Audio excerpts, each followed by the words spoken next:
He's the chair of the University Alliance and Vice-Chancellor of the University of Brighton. Good morning to you.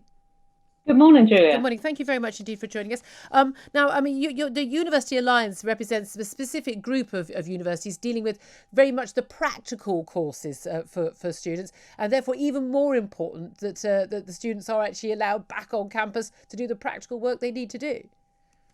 Yeah, we're 12 of the mid-sized technical vocational professional universities across the UK, and very much focused on technical courses that are going to produce an important part of the future workforce, the healthcare workforce. We train 25% of the nursing workforce for England. You're training the people who are actually going to have jobs and do useful things in the future, which is a rather good thing. I mean, it has been extraordinary. We did see students going back last September, October.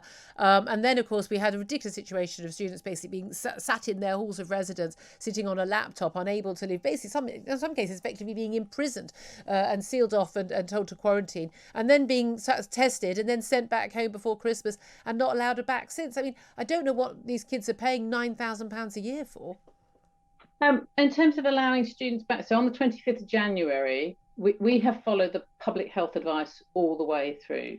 And on the 25th of January, students who are on health, nursing, midwifery, medicine, teacher training, social work courses, those students who needed placement, who were actually on the front line, they came back to us. And then on the 8th of March, the government permitted students who needed practical facilities such as laboratories, workshops, studios, engineers, painters, creatives, a whole set of laboratory studies, they were allowed to come back. What we're asking for now is for the Prime Minister to fulfill his commitment to the nation, to bring back education as the first sector to return and allow our remaining students to return to university. We'll do it in a COVID-safe way. We've invested a huge amount of money making COVID-safe arrangements. We have testing.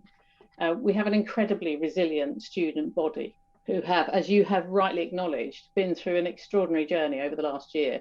We just want the Prime Minister to keep his commitment and allow them back from the 12th of April. Well, that's the thing. I mean, people are just so wary. We've been told, for instance, masking kids in classrooms in the secondary schools, that's supposed to be, having a review, and we'll look at that. But we just don't know. But how difficult is it for you to plan whether students are going to be coming back or not coming back, and whether your classes are all going to be online? Or, I mean, again, a lot of these practical skills, I'm not sure how much you can teach them online. Very different from teaching, say, a French class or an English class, surely. But how difficult is it for you to plan when you don't know what's going to happen in just a couple of weeks' time?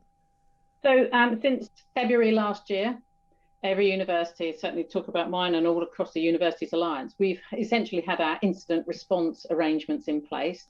So we have plan A, plan B, plan C. So all of those, and you can imagine trying to timetable a university on the basis of a whole set of scenarios.